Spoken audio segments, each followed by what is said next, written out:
అయితే ఆర్టిఫిషియల్ ఇంటెలిజెన్స్‌తో ఇప్పుడు ఎలాంటి జాబ్ పోర్టల్స్ అవైలబుల్‌గా ఉన్నాయండి? అంటే ఇప్పుడు ప్రతీదీ ఇప్పుడు మీరు చెప్పిన క్లౌడ్ కంప్యూటింగ్ కానీ, డేటా సైన్స్ కానీ, లేదు అంటే సైబర్ సెక్యూరిటీ కానీ అన్నీ కూడా ఏఐతో అలైన్ అయిపోతున్నాయి. ఇప్పుడు ప్రస్తుతం ఏఐతో వెళ్ళాలి అంటే, ఏ పాత్‌లోకైనా వెళ్ళాలి అంటే ఎలాంటి కోర్సెస్ అనేవి నేర్చుకోవాలి? అండ్ ఎలాంటి ఆపర్చునిటీస్ ఉన్నాయి? సో, యూజువల్‌గా అండి ఏఐ వచ్చిన తర్వాత బేసికల్‌గా జాబ్ ఆపర్చునిటీస్ అనేవి చాలా తక్కువ. హ్మ్. మీకు వచ్చే ఆప్షన్స్ గానీ, ఛాన్సెస్ గానీ ఇప్పుడు క్రియేట్ అవ్వడం తక్కువ. జాబ్ మార్కెట్ చాలా ఎఫెక్ట్ అవుతది. బట్ ఏంటంటే, ఇప్పుడు ఫర్ ఎగ్జాంపుల్ ఇప్పుడు అటునుంచి ఏ ప్రాబ్లమ్ వస్తుందనేది పక్కకు పెట్టండి. మనం పర్ఫెక్ట్‌గా ఉన్నాం లేదా? మనం ప్రాపర్‌గా అన్నిటికి రెడీగా ఉన్నాం లేదా? అనేది ఇంపార్టెంట్. సో, మనం చేయాల్సిందేంటి? మల్టిపుల్ స్కిల్ సెట్స్ మీద రెడీగా ఉండాలి. ఎప్పుడూ ఆన్ ట్రాక్ ఉండాలి. ప్రెజెంట్ ఉన్న ఈ ట్రెండ్‌లో నేనున్నానా లేదా? దాంట్లో నేను సింక్ అవుతానా లేదా? అది చూసుకోవాలి. బట్ ఏంటంటే ఇప్పుడు జాబ్ మార్కెట్ అనేది ఉంటదా అనేది ఎవరి చేతుల్లో ఉండదు. ఎందుకంటే ఏఐ వస్తే as a companies point of view ఇప్పుడు నేనున్నాను. ఇప్పుడు నా ప్రాజెక్ట్స్‌లో గానీ, లేపోతే నా టాస్క్స్‌లో గానీ, లేకపోతే నా కంపెనీ ఫంక్షనాలిటీస్‌లో గానీ ఎక్కడైనా ఏఐతో రీప్లేస్ చేయగలిగితే నేను ఏఐతో రీప్లేస్ చేసేసుకుంటా. ఎందుకంటే ఏఐతో నేను ఖర్చు పెట్టాల్సింది ఒక ఎంప్లాయ్‌కి ఖర్చు పెట్టడానికి చాలా ఎకనామికల్‌గా ఉంటది. ఏఐతో చాలా తక్కువ. బెటర్ అవుట్‌పుట్ వస్తది.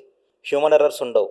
అంటే నేను ట్రెండ్‌లో ఉండాలంటే, ఇప్పుడు నేను ప్రెజెంట్ ట్రెండ్‌లో ఒక కాంపిటీటివ్ వరల్డ్‌లో ఒక కంపెనీస్‌తో నేను కాంపిటీషన్ నేను ఇవ్వాలి, ఒక మార్కెట్‌లో నేను సస్టైన్ అవ్వాలి అంటే, నేను కూడా ట్రెండ్‌తో ఫాలో అవ్వాలి. సో, ఏఐ అనేది ఎవ్రీ కంపెనీస్ వాళ్ళు ఇంటిగ్రేట్ చేసుకున్నారు వాళ్ళ కంపెనీస్ ఫంక్షనాలిటీలో. హ్మ్. ఇప్పుడు రీసెంట్‌గా Salesforce almost 4000 jobs they have been laid off. ఎందుకు? ఏఐతో ఆ 4000 పీపుల్‌ని రీప్లేస్ చేసేసారు. Okay. So that is the reason ఆ 4000 ఎంప్లాయీస్ ఐ మీన్ బయటికి 4000 చెప్తారు. ఇంటర్నల్‌గా ఎంత అనేది it will be more. But బయటికేంటంటే ఆహ్, కంపెనీ ఏం చెప్పిందో అదే కదా బయటికి. ఇంటర్నల్‌గా ఏం జరుగుతుందనేది కంపెనీ తెలుసు గానీ బయట ఎవరికీ తెలీదు. సో 4000 పీపుల్ ఏంటి? They are replaced with AI. ఎందుకు? వాళ్ళ టాస్క్స్ అన్ని ఏఐతో డిజైన్ చేసి ఏఐతో చేపిచ్చేసుకుంటున్నారు. వాళ్ళకి జాబ్స్ అనేది పోయినాయి. In the same way every company will do the same. In future it will be more. ఎందుకంటే ఏఐని ఇన్కల్కేట్ చేసుకోవాలంటే కొంచెం కష్టం. అంటే every company cannot do that. కొంచెం పెద్ద పెద్ద కంపెనీస్ రీసెర్చ్ అండ్ డెవలప్మెంట్ చేసి ఏఐ మీద వాళ్ళు ఇన్వెస్ట్ చేసి వాళ్ళ మీద దాని మీద ఎట్లా చేయాలి ఏంటి అనేది తెలుసుకునే టైం పట్టుకుంటే కొన్ని కంపెనీస్ అనేది ఆల్రెడీ ఇంటిగ్రేట్ చేసుకుంటూ వెళ్ళిపోతున్నారు ఏఐని. కొన్ని కంపెనీస్ లేట్ అవుతుంది. But every software, every company should follow AI model. AI model follow అవ్వకపోతే ముందేంటంటే ఆ కంపెనీతో బిజినెస్ చేయడానికి కూడా మీకు ఆప్షన్స్ దొరకవు. మీరు ఏఐని ఇంటికల్కేట్ చేసుకోకపోతే. ఎందుకంటే ముందు కంపెనీ అడాప్ట్ చేసుకోవాలి దాన్ని. అడాప్ట్ చేసుకోవాలి. చేసుకోక తప్పదు.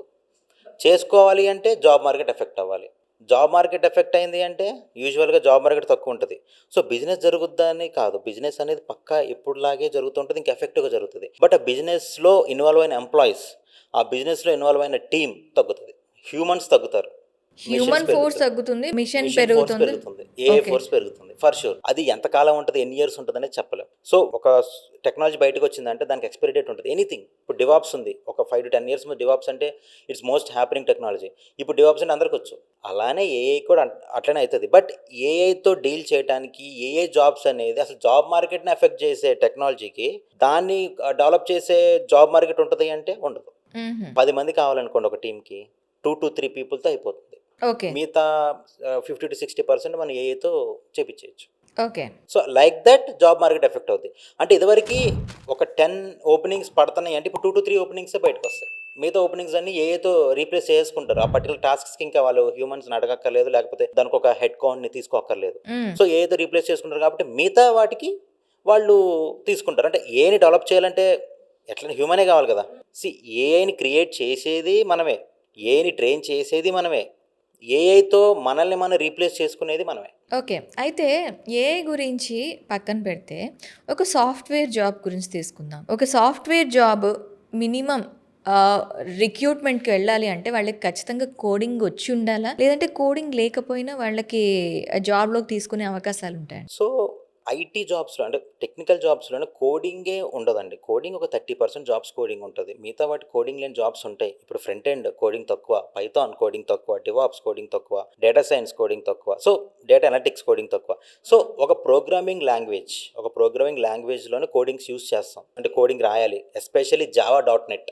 ఈ రెండంటే హై ఉంటది. కోడింగ్ అనేది చాలా ఎక్కువ ఉంటది. మిగతా వాటిలో కోడింగ్ తక్కువ ఉంటది. సో, కోడింగ్ రావాలని నేను చెప్పను. బట్ ఏంటంటే కోడింగ్ కూడా వచ్చుంటే నీకొచ్చే ఆపర్చునిటీస్ గానీ, నీకున్న స్కోప్ గానీ పెరుగుతది కదా! That is the only thing. But coding నేర్చుకుంటానికి మనం పెట్టిన ఎఫర్ట్కి యూజువల్గా కోడింగ్ తక్కువ ఉన్న దానికి ఎఫర్ట్కి తేడా ఉంటుంది. కాబట్టి చాలామంది ఏంటంటే కోడింగ్ లేని దానికే వెళ్దాము, కోడింగ్ తక్కువ ఉన్న వాటికి వెళ్దాము అనేది. ఎందుకంటే easy to learn, easy to adapt. So easy to adapt and easy to implement. Exactly దానికోసం దానికి ఎక్కువ వెళ్తారు. బట్ జావా అనేది ఎప్పటికైనా ఓజీ అండి. Java will be the original. అంటే అది దాని యొక్క ఇంపార్టెన్స్ అనేది తగ్గదు దానికి. ఎందుకంటే కొన్ని సాఫ్ట్వేర్స్, కొన్ని ప్లాట్ఫామ్స్ జావాతోనే రన్ అవ్వాలి. అన్నీ మనం ఏఐతో రీప్లేస్ చేయలేం. అట్లని చెప్పి అన్ని రీప్లేస్ చేయకుండా ఉండం, మ్యాక్స్ ట్రై చేస్తాం. ఏఐతో రీప్లేస్ చేయగలిగినంటే ఇప్పుడు సెక్యూరిటీ ఇష్యూస్ వస్తాయి కొన్నిటికి. అంటే ఇప్పుడు ఏఐని నమ్మాలా లేకపోతే ఇట్లా ఓజీని నమ్మాలా అనేది వస్తుంది. సో అవుట్పుట్ అనేది సెక్యూరిటీ రీజన్స్ వల్ల ఏది మనకి ఇంపార్టెంట్ అనుకుంటే దాని మీద వాళ్ళు రన్ చేస్తారు. బట్ దానికి ఏంటంటే add on, AI will be add on అవుతుంది. కొన్ని ఏంటంటే కంప్లీట్గా ఏఐ అయిపోతుంది. సో ఓల్డ్ సాఫ్ట్వేర్ని కంప్లీట్గా ఓల్డ్ టెక్ స్టాక్ని రీప్లేస్ చేసేసి ఏఐతోనే కంప్లీట్గా చేసేస్తారు. ఓకే. అయితే ఇప్పుడు మీరు చెప్పారు జావా డాట్ నెట్ అని చెప్పి, డెవాప్స్ అని, ఇలా చాలా కోర్సెస్ అవైలబుల్గా ఉన్నాయి కదా. జాబ్ మార్కెట్లో ఎక్కువగా ఇంపాక్ట్ చూపించే కోర్సెస్ ఏమండి? ఈ పర్టికులర్ ప్రాజెక్ట్తో వెళ్తే నాకు జాబ్ వచ్చేస్తుంది అనే టైప్ ఆఫ్ కోర్సెస్ ఏమైనా ఉన్నాయా? సో ఫర్ ఎగ్జాంపుల్ నేను ఇప్పుడు ఒక కోర్స్ నేమ్ చెప్పాను అనుకోండి, మళ్ళీ నెక్స్ట్ మన ఇంటర్వ్యూకి ఇంకో కోర్స్ నేమ్ చెప్తా. వై? బికాస్ మారిపోతుంది market, demand of market. Exactly. నేనంటే మల్టిపుల్ స్కిల్ సెట్స్. ఇప్పుడు ఒక కోర్స్ అంటూ కాదండి, ఒక ఫేజ్లో, ఒక గ్రూప్లో ప్రోగ్రామింగ్ లాంగ్వేజ్లో ఏం వచ్చా లేదా నీకు? ప్రోగ్రామింగ్ లాంగ్వేజ్లో ఒక లాంగ్వేజ్ వచ్చా, యు ఆర్ గుడ్.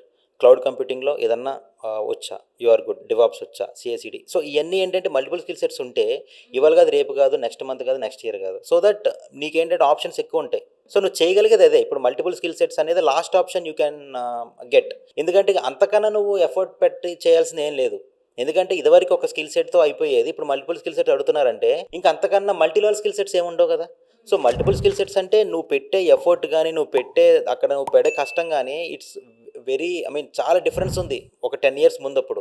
ఇప్పుడు నేను జాబ్ చేసినప్పుడు, ఇప్పుడు ఐబిఎంలో, ఇన్ఫోసిస్లో నేను జాబ్ చేశాను. అప్పుడు నాకు శాప్ హైబ్రిడ్స్, శాప్ చాలు అదొక్కటి వస్తే నేను did my work and I just came out of the company. ఇప్పుడు అదే శాప్ హైబ్రిడ్స్ ఒకటి నేను పెట్టుకుంటే ఇప్పుడు అసలు నన్ను ఎవరు ఇంటర్వ్యూ కాల్ కూడా పిలవడు. వై? బికాస్ ఒక్క స్కిల్ సెట్తో యూ కాంట్ డూ నథింగ్.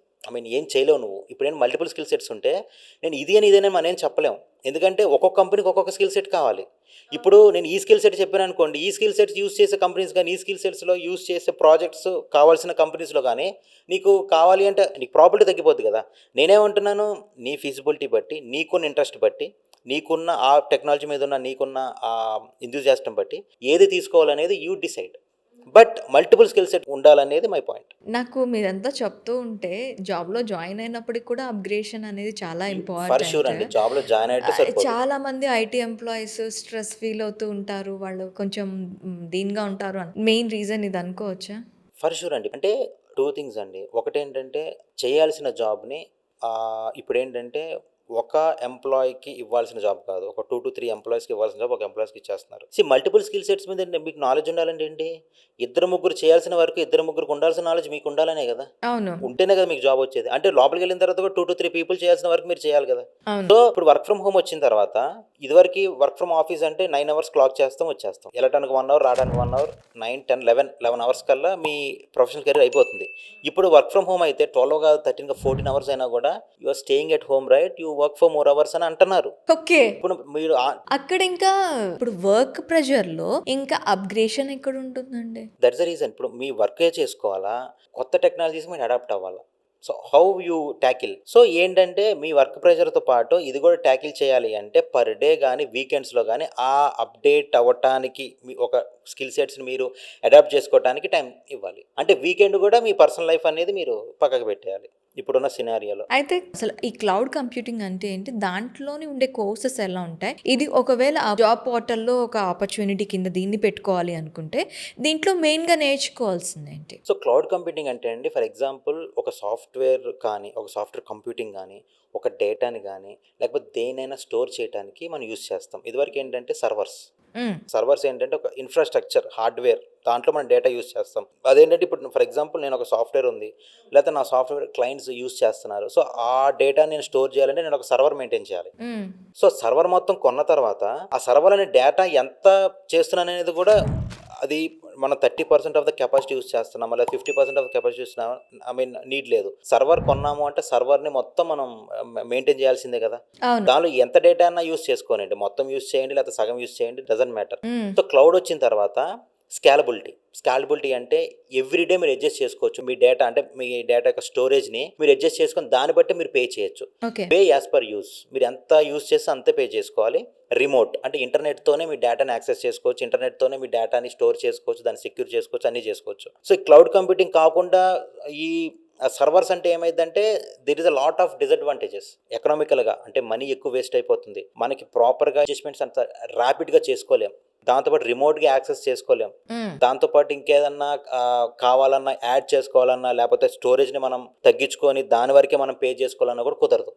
క్లౌడ్లో ఏంటంటే మనకి ఎట్లా కావాలంటే అట్లా, it's like we can mould the cloud in anything. అంటే డేటాని ఎట్లా కావాలంటే అట్లా మోల్డ్ చేసుకోవచ్చు, ఎంత డేటా కావాలో తీసుకోవచ్చు, రేపు ఎంత డేటా వద్దు నాకు ఇంత కావాలంటే తగ్గించుకొని మనం దాన్ని బట్టి పే చేసుకోవచ్చు. సో ఫీజిబిలిటీ అండి, అంటే కష్టాన్ని తగ్గించుకోవటం, మనం పెట్టే ఖర్చుని తగ్గించుకోవటం, మనకు కావాల్సిన అడ్జస్ట్మెంట్స్ని ఫాస్ట్గా చాలా ఈజీగా చేసుకోవడానికి క్లౌడ్ అనేది. సో క్లౌడ్లో 3 ఉన్నాయి. ఎజూర్ అంటే main 3, there are lot of things but main 3: AWS, Azure. AWS అనేది అమెజాన్ వాళ్ళది, ఎజూర్ మైక్రోసాఫ్ట్ వాళ్ళది, జీసీపీ గూగుల్ వాళ్ళది. సో ఈ 3 ఎక్కువ యూస్ చేస్తారు. ఏడబ్ల్యూఎస్ అనేది మోడరేట్ కాస్ట్ ఉంటుంది, ఎజూర్ చాలా కాస్ట్ ఉంటుంది, GCP is also moderate cost. So ఈ 3 ఎక్కువ ప్రాక్టీస్లో ఉండేది. వాళ్ళు ఏంటంటే స్టోరేజ్ని అమ్ముతుంటారు, అంటే ఆ క్లౌడ్లో మీరు మీ స్టోరేజ్ని, మీ డేటాని స్టోర్ చేసుకోండి, మీకు ఎట్లా కావాలంటే అట్లా.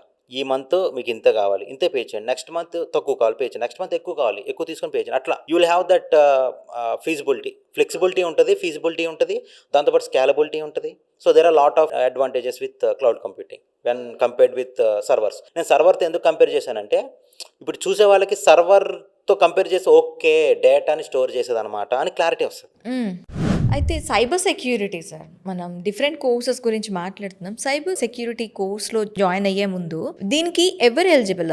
ఐటీ వాళ్ళ, నాన్ ఐటీ వాళ్ళ, లేకపోతే యాక్చువల్లీ ఇంజనీరింగ్కి సంబంధం లేకుండా కొంతమంది